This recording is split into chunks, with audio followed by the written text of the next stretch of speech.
जय श्री महाकाल। आज हम आपको जन्म पत्रिका में निर्मित होने वाले विभिन्न प्रकार के योगों एवं विभिन्न प्रकार के दोषों के क्रम में मंगल ग्रह तथा शुक्र ग्रह की युति के कारण उत्पन्न होने वाले विस्फोटक दोष के विषय में जानकारी प्रदान करेंगे। विस्फोटक दोष होता क्या है, ये किन कारणों से लगता है तथा जीवन में विस्फोटक दोष के कारण क्या क्या परेशानी उत्पन्न होती है, इन समस्त बातों की जानकारी आज हम आपको इस वीडियो के माध्यम से प्रदान कराएंगे। देखिए, जब जन्म पत्रिका का अध्ययन किया जाता है तो जन्म पत्रिका में हमें विभिन्न प्रकार के शुभ योग एवं विभिन्न प्रकार के अशुभ दोष दिखाई देते हैं।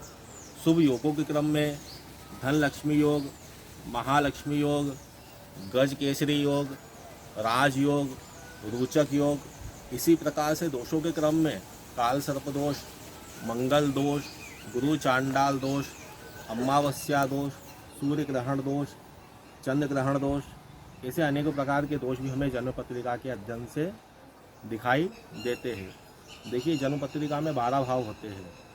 जो नवग्रह रहते हैं ये अपनी अपनी स्थिति के अनुरूप इन 12 भावों में जब जन्म पत्रिका में मंगल ग्रह तथा शुक्र ग्रह का युति संबंध होता है या मंगल ग्रह या शुक्र ग्रह का दृष्टि संबंध होता है तो ऐसी अवस्था में जन्म पत्रिका में विस्फोटक दोष निर्मित हो जाता है।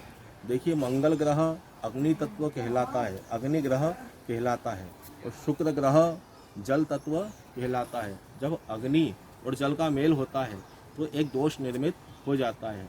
शुक्र जो है पारिवारिक भाव का एवं दाम्पत्य भाव का भी कारक माना जाता है। तो शुक्र और मंगल की युति से दाम्पत्य जनित एवं विवाह जनित परेशानियां ये उत्पन्न करता है। मंगल जिस भाव में बैठे होते हैं उस भाव को भी देखते हैं, उसके बाद में उसके चतुर्थ भाव को भी मंगल देखते हैं, यानी चौथे भाव पे मंगल की दृष्टि रहती है। उसके बाद में 7वें भाव जहाँ पे विराजित होते हैं उसके 7वें घर को भी मंगल दृष्टि से देखते हैं, पूर्ण दृष्टि से देखते हैं, और 8वें भाव को भी पूर्ण दृष्टि से देखते हैं। तो जिस भी भाव में मंगल की संबंध हुआ है या दृष्टि संबंध हुआ है और जिस भावों पे मंगल की दृष्टि और शुक्र की दृष्टि रहेगी, शुक्र अपने भाव से 7वें घर को देखते हैं, तो उस भाव से संबंधित परेशानियां ये निर्मित करने लग जाते हैं।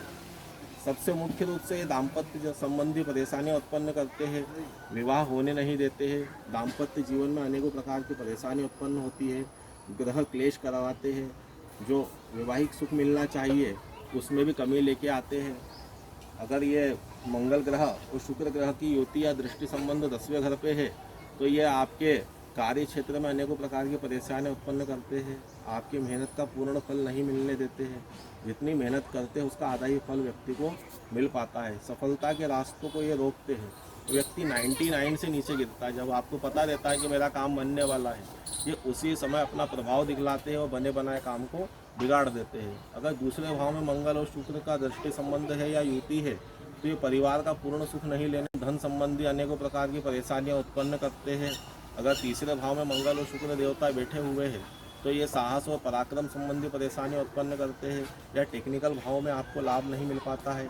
लग्न भाव में बैठे रहते हैं तो लग्न संबंधी परेशानियां उत्पन्न करते हैं। ऐसी अवस्था में व्यक्ति की पत्रिका में मंगल दोष का भी निर्माण हो जाता है, और पूर्ण दृष्टि से इनका जो पूर्ण दृष्टि दाम्पत्य भाव पर रहती है तो दाम्पत्य संबंधी अनेकों प्रकार की परेशानियां उत्पन्न होती है, और कार्य क्षेत्र संबंधी एवं शारीरिक संबंधी परेशानियां ये उत्पन्न करते हैं। अगर चौथे भाव में मंगल और शुक्र का दृष्टि संबंध है या युति है तो परिवार का पूर्ण सुख नहीं लेने देते हैं, आपस में मतभेद या ग्रह क्लेश की स्थिति निर्मित होती है।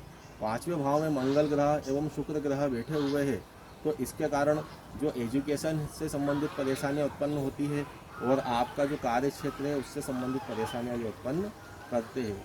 6ठे भाव में मंगल और शुक्र की युति आपके शत्रुओं को बढ़ाती है, जो शासकीय लाभ आपको मिलना चाहिए उसमें कमी लेकर के आती है। 7वां घर मुख्य रूप से आपके पार्टनर का, लाइफ पार्टनर का, जीवन साथी का घर कहलाता है। अगर मंगल ग्रह एवं शुक्र ग्रह इस भाव में से तालमेल बनने में दिक्कतें निर्मित करते हैं, या तो विवाह हो नहीं पाता है, विवाह हो भी जाता है तो दाम्पत्य संबंधी अनेकों प्रकार की परेशानियां उत्पन्न होती है, आपस में मतभेद करवाता है तथा ग्रह क्लेश की स्थिति निर्मित होती है।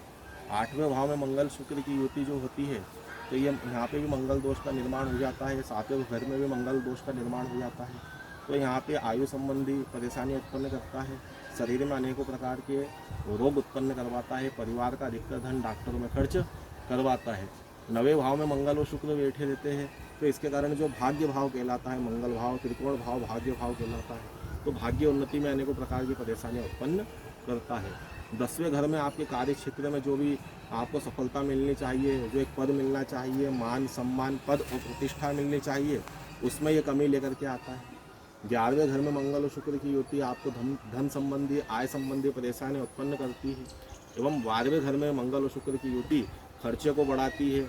ऐसी मदें क्रिएट होती है, निर्मित होती है, जो होना नहीं चाहिए। परिवार का अधिकतर धन ये ऐसी मदों में खर्चा करवाती है जो कि अनरिक्वायर्ड है। तो इन प्रकार की परेशानियां इस दोष के कारण निर्मित होती है। एक प्रश्न आता है कि आपकी जन्म पत्रिका में जो मंगल ग्रह तथा शुक्र ग्रह के द्वारा जो विस्फोटक दोष निर्मित हुआ है, इस दोष का समाधान क्या है तथा किस प्रकार से इस दोष की शांति की जा सकती है। देखिए, मंगल ग्रह तथा शुक्र ग्रह की शांति के निमित्त में आप प्रतिदिन भगवान मंगल देवता के ऊपर, भगवान शिवलिंग के ऊपर गीला गुलाल चढ़ाइए, मंगल स्तोत्र के पाठ करिए, भगवान शिव के शिवलिंग पे जाकर के उनके ऊपर इत्र चढ़ाइए। मंगल ग्रह तथा शुक्र ग्रह के चतुर्गुणी पूर्ण ब्राह्मणों के द्वारा जाप करा करके हवन पूजन पाठ शांति कराइए, जिसके द्वारा आपकी जन्मपत्रिका में जो मंगल ग्रह तथा शुक्र ग्रह के द्वारा जो विस्फोटक दोष का निर्माण हुआ है, इस दोष का समाधान हो सके। जय श्री कृष्ण।